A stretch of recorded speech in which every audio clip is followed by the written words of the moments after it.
La Segunda Guerra Mundial sin duda dejó una huella indeleble en la memoria, un evento que sacudió a todo el mundo y transformó a países enteros. Entre ellos, quizás, el que más se recuerda con dolor pero también con ilusión, es el caso de Japón. El 6 de agosto de 1945, el país del sol naciente fue objeto de una prueba con un arma nunca antes vista. Las ciudades de Hiroshima y Nagasaki fueron arrasadas en cuestión de segundos y se habría cobrado la vida de alrededor de 200.000 personas. Sin embargo, después de la rendición, la baja moral, la crisis económica y la ocupación estadounidense, la esperanza aún se podía percibir en el aire. Entre las cenizas del recuerdo se estaba consolidando el renacer de una nación, un momento de la historia de Japón que logró trazar un camino que logró que la cultura pop nipona conquistara al mundo entero. Y esta resurrección será explorada a través de 3 cintas animadas que componen esta miniserie: La filosofía de la bomba.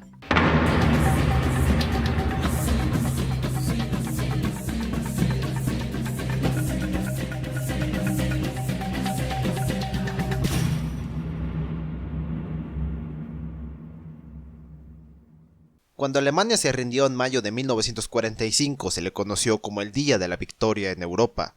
Las tropas se retiraron rápidamente y se empezó a vivir un aire de restauración social que daría comienzo a una nueva etapa en el continente. Pero en el Pacífico las cosas seguían sin cambiar mucho. Estados Unidos aún mantenía una guerra con Japón y la renuente ideología de estos últimos los orillaba a pelear hasta el final sin importar las pérdidas o el coste que eso significara. A medida que la Unión Americana avanzaba sobre el territorio en islas como Iwo Jima y Ryukyu, la población nipona ya pronosticaba el final de la guerra, una que incluso comenzó antes del conflicto en Europa. Pero la renuencia de los altos mandatarios del país ante las múltiples sugerencias de rendición por parte de Estados Unidos solo logró que el sufrimiento de la población se alargara por más tiempo. Los bombardeos con toda clase de mortíferos artefactos, la hambruna y la depresión colectiva seguían. La noche del 9 al 10 de marzo, los B-29 estadounidenses dejarían caer 1.700 toneladas de bombas incendiarias hechas a partir de napalm sobre la capital Tokio, considerado hasta ese momento el ataque más mortífero que sufrió el país durante toda la guerra. Uno donde cerca de 40 kilómetros cuadrados desaparecieron de la noche a la mañana y se estimó que 100.000 personas perdieron la vida, pero aún así, el honor del ejército imperial japonés no cedía. En abril, cuando los estadounidenses incursionaron en Iwo Jima, fueron testigos de cómo mujeres y niños preferían autoinmolarse tirándose de los acantilados antes que ser capturados. El ejército japonés habría persuadido a los pobladores de la isla de hacerlo, pues de lo contrario caerían en las garras de las bárbaras torturas del enemigo. Resulta que los japoneses, beligerantes o no, basaban su conflicto a través de un código ético sumamente estricto llamado Bushido. En la tradición nipona, los samuráis tenían que ser figuras de honor y ofrecer lealtad a sus señores feudales, aunque eso significara arrebatarse la vida. La férrea doctrina siguió inculcándose en la población desde niños por muchos años más, incluso cuando los samuráis de armadura habían desaparecido. El Imperio del Japón lo incluyó en varios estamentos de estado como una base moral que exigía a los soldados enlistados el más grande de los sacrificios, su vida por la nación. Estos ataques suicidas que contemplaban los estadounidenses durante la batalla no se trataba de meros intentos desesperados por ganar, sino que tenían una gran carga ideológica. Las katanas del pasado habían sido reemplazadas por las bayonetas. El espíritu de lucha les otorgaba un sentido de responsabilidad al creer que su voluntad servía al descendiente de un dios.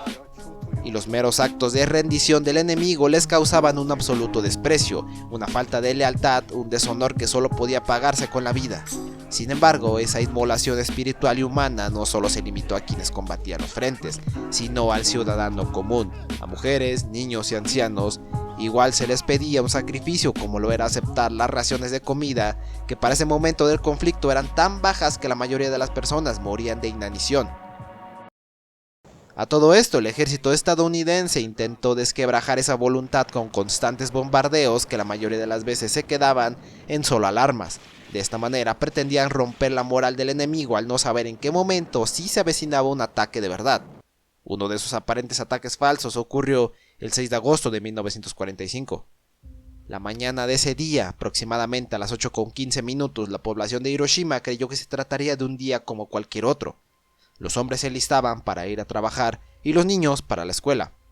Hiroshima, sorprendentemente, era una ciudad que se mantenía en perfectas condiciones a pesar de lo avanzado del conflicto, y aquella misma mañana un B-29, un avión perteneciente a la Fuerza Aérea Estadounidense, sobrevolaba misteriosamente. No estaba acompañado por ninguna otra aeronave.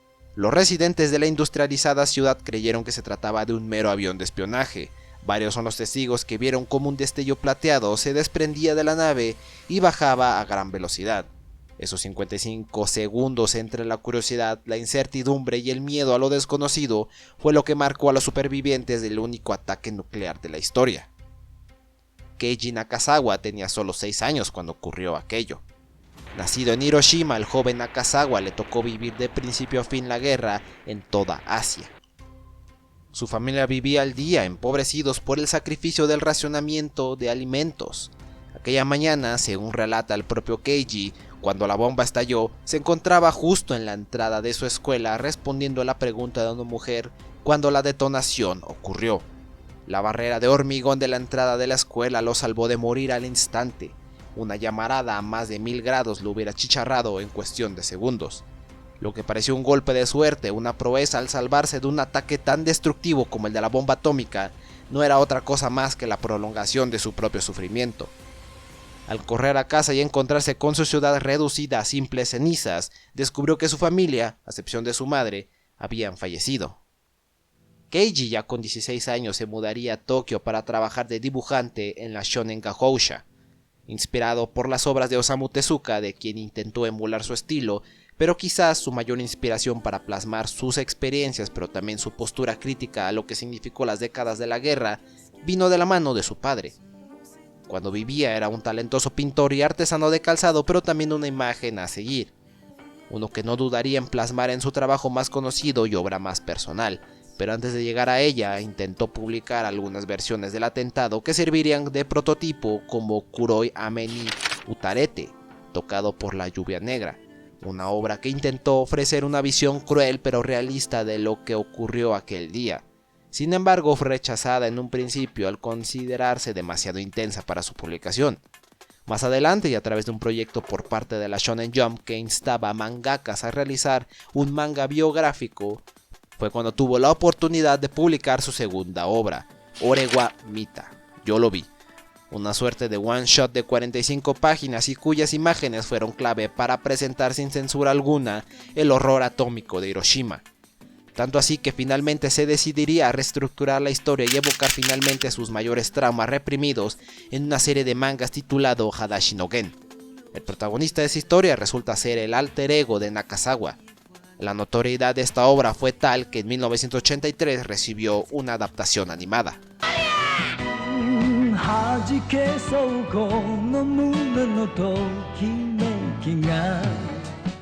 La cinta nos sitúa en la parte final de la guerra. Se especula entre los personajes el final de la misma a pesar de seguir recibiendo indicios de que el país no piensa ceder. Un joven es reclutado y sus familiares y vecinos lo despiden con honores, algo que fue recurrente en su momento y que presentaba o debería presentar un orgullo para quien es llamado a servicio. Sin embargo, el padre de nuestro protagonista es un hombre pacifista, que está en contra de la guerra, una mentalidad que lo único que te dejaba era que fueras despreciado por tus mismos contemporáneos al considerarte un antinacionalista. De hecho, el padre de Keiji, de quien es esta viva imagen, llegó a ser encarcelado alrededor de 1 año y medio por violar la ley de mantenimiento de la seguridad pública. Un joven Keiji se criaría con estos discursos antibélicos acerca de que Japón estaba librando una guerra sin sentido. El padre de Nakazawa era un adelantado en su momento, uno que escaseaba con moralidad pero también cordura. Como respuesta, el padre de la cinta es tratado como un paria que no puede relacionarse con nadie, un acto que se vio en infinidad de casos y que en algunos de ellos no acabaron de una buena manera. Esta situación de encarcelamiento, según relata el propio Nakazawa, solo logró ponerle las cosas más difíciles a él y a sus hermanos, al ser igualmente rechazados y humillados por sus vecinos. Un extra que hacía todavía más difícil la época de la escasez. Una que por cierto es retratada igualmente en esta cinta y en un momento en el que Gen y su hermano pequeño han normalizado tanto el hambre que ya forma parte de su cotidianeidad. Sus mayores sueños son el poder comer hasta la saciedad, pero hasta ellos mismos saben que hay cosas más importantes y nada referente a la guerra. La madre de ambos está embarazada y por lo tanto debe comer lo equivalente a 2, una proeza si hablamos del contexto. Es por ello que, movidos por la necesidad de ayudar a su madre, ambos hermanos deciden robar un pez de un estanque propiedad de un viejo que al principio los trata de simples ladronzuelos sin más, aunque al final comprende el sacrificio que ambos hermanos están haciendo y decide obsequiarles el pez, un acto de bondad que refleja el optimismo que desprende la obra en todo momento, aunque esto no parece que dure para siempre. Rápidamente la cinta nos sitúa en ese día en cuestión, uno que parece sacado de las memorias reprimidas del autor en aquella ocasión. Si bien no es una escenificación al 100% de lo ocurrido, sí termina representando fuertemente lo que vivió Nakazawa en aquella ocasión. Hiroshima fue reducido a un sitio en llamas y tanto Gen como Keiji lo primero en que pensaron fue en su familia. Corrieron en busca de ellos solo para encontrarse el horror mismo. En la cinta, Gen encuentra a su madre intentando salvar a su familia, quien yace en los escombros de lo que era la casa. Gen intenta ayudar, pero al final, madre e hijo son testigos del terrible final de sus seres queridos, carbonizados en medio del infierno. Keiji Nakazawa ni siquiera pudo despedirse de su padre y hermanos. Esta escena fue una libertad creativa que el autor concibió, quizás en un intento por darle cierre a una despedida tan repentina como la fue la imagen de su admiración, su padre. El horror que tuvo que presenciar la madre de Nakazawa fue tal que en ese momento dio a luz. Madre e hijo tuvieron que empezar desde cero en medio de un infierno que incluso después de que las llamas se fueran, el horror persistía. Para empezar, se presenció un fenómeno climático nunca antes visto. Horas posteriores al bombardeo que terminó secando los ríos que cruzaban la ciudad, se manifestó una lluvia más bien espesa y pegajosa que bañó a todas las personas. Su principal característica era un extraño color negro producto de las cenizas, pero no acabó en eso. Resulta que esa lluvia contenía grandes cantidades de partículas radioactivas, las cuales fueron bebidas sin medida por los sedientos supervivientes. Algunos decidieron intentar apaciguar sus quemaduras arrojándose a los ríos y otros decidieron recolectar el agua para usarla después. Nadie conocía en esos momentos los peligros de la radiación y el hecho de haber sido supervivientes del ataque más mortífero realizado por una sola bomba representaría para ellos un sufrimiento aún peor. Gen, su madre y ahora su hermana recién nacida como unos supervivientes más tuvieron que ingeniárselas para sobrevivir, presenciando por ellos mismos los horrores. Una serie de imágenes basadas en la memoria del propio Nakazawa, pero también de relatos de otros supervivientes, personas reducidas a despojos de carne putrefacta, que fueron dejados a un lado y más tarde discriminados por las personas no pertenecientes a Hiroshima. Gen intenta ayudar, pero en más de una ocasión la brutal realidad lo rebasa, aunque movido por la enseñanza que le dijo su padre en sus últimos momentos de vida, es la razón por la cual no decide rendirse. Conocen a un niño hambriento que más pronto que tarde decide adoptar como un nuevo miembro, al revelarse que este último perdió a toda su familia en el ataque. Él es un reflejo más de una víctima de la irracionalidad de dos naciones en guerra. Y a pesar de que es cierto que la cinta busca sobreponer por encima de todo el valor de la esperanza, tampoco deja de ser un retrato realista, pues la pequeña bebé, en un lugar donde escasea la comida, y en sí se trata de un ambiente tóxico, termina falleciendo a su corta edad. 3 años más tarde se estrenaría la segunda parte de la cinta, una que termina de adaptar el resto de los volúmenes de manga y que especialmente también significó una cicatriz más en la vida de Keiji, al perder su último reminiscente de aquel fatídico día. Para empezar, la secuela nos transporta a un Hiroshima que empieza a recuperarse. Han pasado 3 años desde lo ocurrido y el país ahora es ocupado por Estados Unidos. Por todos lados se ven pasar esos famosos Jeep y detrás de ellos una generación de niños que llegarán a idolatrar aquel vehículo por el simple hecho de que las tropas americanas solían regalarles chocolates. Aunque eso no fue lo único que pretendían los vencedores, con tal de asegurar que su mera intervención en el país no significara una nueva ola de protestas, decidieron no imponer de una su ideología capitalista en el país, dejando por ejemplo que las personas mantuvieran sus costumbres, sobre todo religiosas, cuando ciudades como Kioto, lugar que concentraba la mayor cantidad de templos sagrados y monumentos considerados patrimonio de la humanidad, se mantuvieran casi en perfectas condiciones. Además, Hirohito, emperador e imagen del imperio japonés, había dado la cara tras los bombardeos ocurridos en Hiroshima y Nagasaki, declarando a través de la radio la redención incondicional de la nación a manos del ejército estadounidense. Era la primera vez que la población podía escuchar su voz, una que les resultaba humana y frágil. Para una persona que era considerado el descendiente de un dios, el mero hecho de reducirlo al mismo estatus que cualquier ciudadano también fue algo que Estados Unidos tuvo presente, por lo que Douglas MacArthur, comandante supremo de las Fuerzas Armadas en el Pacífico, le concedió el indulto para que no fuera juzgado por sus crímenes de guerra. Hirohito, despojado de todo poder, ya solo serviría como imagen para un pueblo que estaba mellado en lo más profundo de su alma. Por si no fuera poco, la hambruna que azotaba a los japoneses empezó a reducirse cuando Estados Unidos mandó ayuda comunitaria que de a poco sacara a las personas de la malnutrición. Un proceso el cual resultó polarizado entre una ciudadanía que seguía repudiando a los americanos y por otra aquellos que los veían como los nuevos salvadores. Esta relación ambivalente marcaría los años posteriores de Japón con su ahora aliado. Sin embargo, el resentimiento no solo iba canalizado a los ocupantes, pues en términos locales, los japoneses en sí discriminaban a sus propios semejantes. Para empezar, entre los nuevos personajes que conocemos está una chica llamada Tatsuko, quien quedó marcada por la explosión, siendo ahora víctima de discriminación y burlas por parte de las demás personas debido a sus quemaduras irremediables. Las personas de Hiroshima en general fueron parias durante muchos años, sobre todo por el miedo de los demás a contagiarse por la radiación. Los niños que quedaron huérfanos también fueron desplazados y siendo orillados a tener que delinquir para poder ganarse la vida. La gente de otros lugares los denominó como hibakusha, un término despectivo que literalmente significaba persona bombardeada y el cual durante años persiguió a los supervivientes, víctimas ahora de la desinformación e ignorancia de sus contemporáneos que los veían como deformes, altamente contagiosos. Sin contar que su dolor no solo se limitaba a lo físico, pues las secuelas también alcanzaron el terreno psicológico a través del estrés postraumático y la constante incertidumbre de morir en cualquier momento. Otro malestar psicológico de la gente de Hiroshima puede verse en el personaje del anciano, quien es el único que sobrevivió de su familia, dejando prácticamente sin nada a lo que aferrarse en la vida. Un sentimiento de remordimiento que posiblemente lo llevaría a acabar con su vida como última opción. Y es que a pesar de que Gen y su hermano trabajan para traer dinero a casa, constantemente tienen que enfrentarse con la realidad. Un país que es ocupado por quienes les ocasionaron todo el sufrimiento y que para acabar ni siquiera parecen sentir remordimiento, como en esa escena donde tiran los desechos de las víctimas en una fosa común, riendo y platicando como si no estuvieran ocultando el crimen de guerra más grande que ha hecho su país.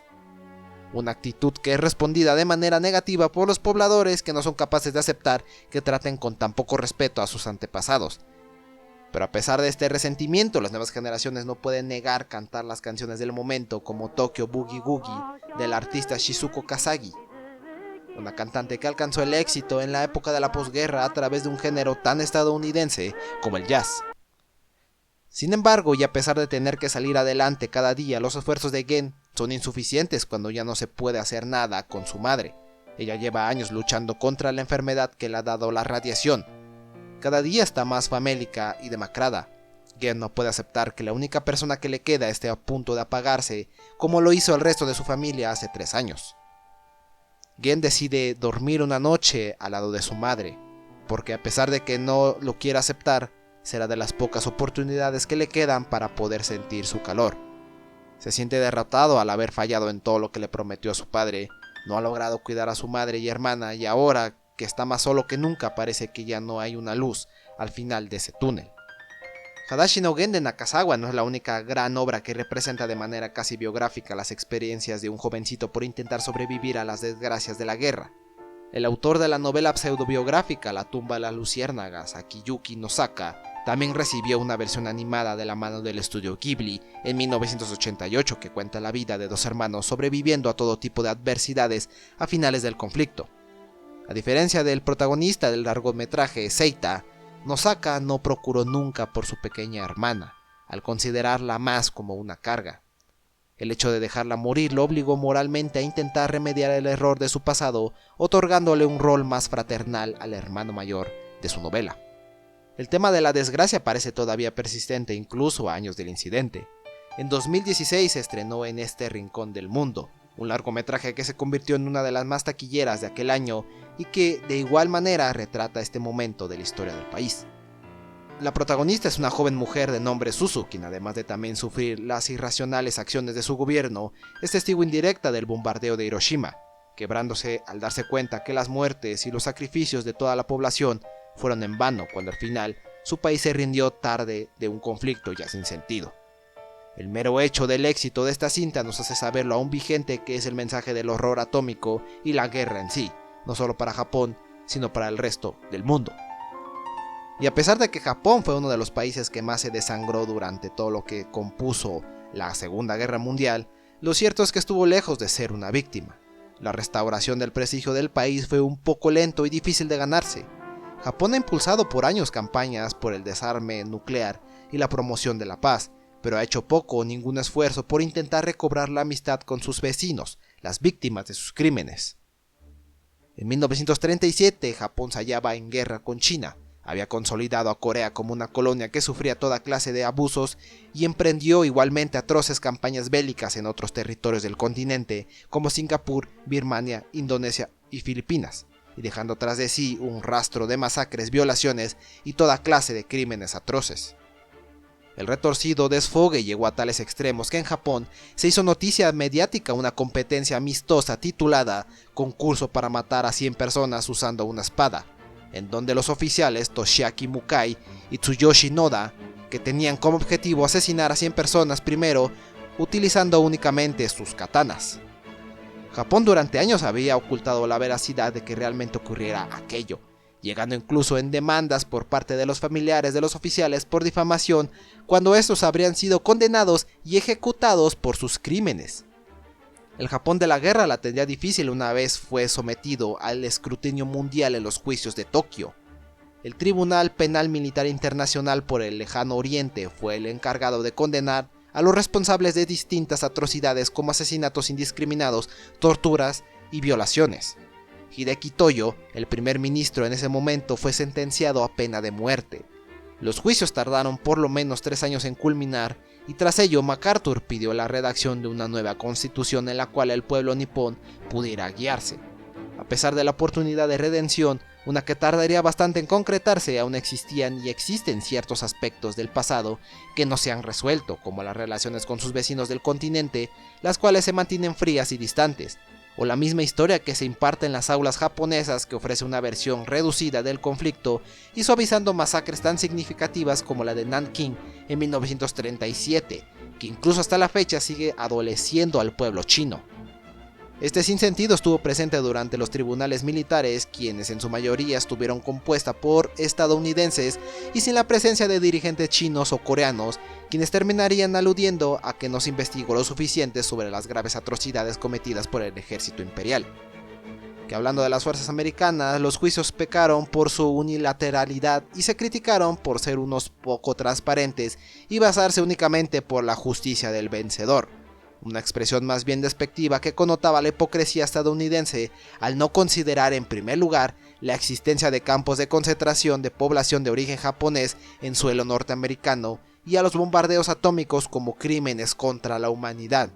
En lugar de pronunciarse al respecto, la narrativa estadounidense a través de discursos de su presidente Harry Truman daba a entender la necesidad de utilizar esa vil arma para evitar más pérdidas humanas por parte de ambos lados.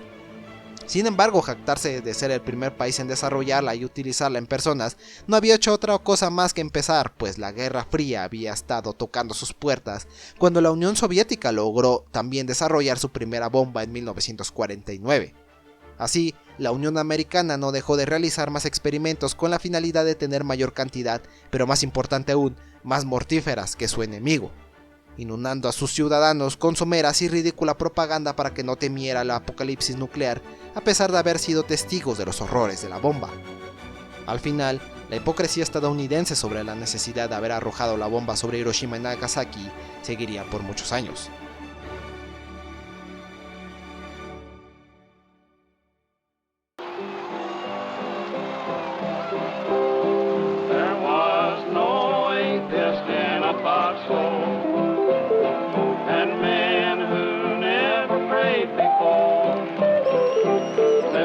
Tired and bloodshot.